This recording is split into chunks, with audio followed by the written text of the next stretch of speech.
Steve Harwell, the lead singer of Smash Mouth, has died. I need to get myself away from this place. I actually grew up with Smash Mouth. It's one of my favorite bands. Even to this day, their music is still on my Tasty Tunes playlist. So this is very shocking and sad news for me.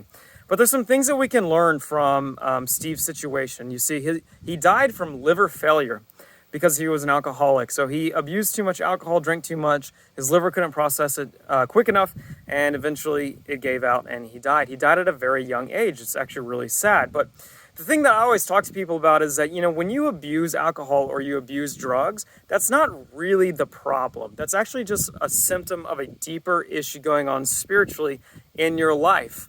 A lot of people suffer from something like depression. Now, we know that Steve's manager said he's dealt with alcoholism and mental health issues for a long time. So I'm leaning towards depression. And probably, if you're a celebrity and you have the whole world at your fingertips, you have all the money, you've had all the women or men or whatever, and it still hasn't filled you, there's still a hole in your soul. You get to the top and you're like, is this it? Is this all life is? And so really every single person on this earth, we're searching for reconciliation, unity with our God. And this is the thing that could have saved this man's life and could save yours. If you are dealing with alcoholism or drugs in your life, understand you're coping for something deeper, and it's probably some form of mental illness. Now, here's my testimony. I used to struggle with depression myself, and in fact, the only reason I am a Christian today is because a man prayed over me, and I was delivered from that depression instantly. The very next morning, I woke up filled with joy. I felt the presence and power of God in my life for the first time. I knew, one, he existed.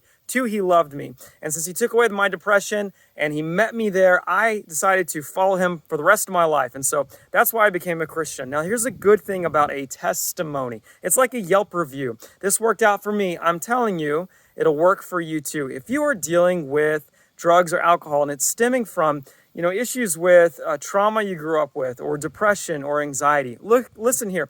I pray for people all the time that have these issues, okay? And I see God deliver these people time and time and time again. Give your life to Jesus Christ. If nothing else on this earth is fulfilling you, if the alcohol, the drugs, the money, the fame, your work, your career, your family, if nothing on this earth is fulfilling you, let me go ahead and tell you the thing that you are missing out is Jesus Christ. He is the one your soul was made for. So give your life to him today. See it transformed. We mourn Steve, but let's learn from the mistake. And let's push forward in our lives filled with joy and peace brought on by having a relationship with a God who seeks us and loves us dearly.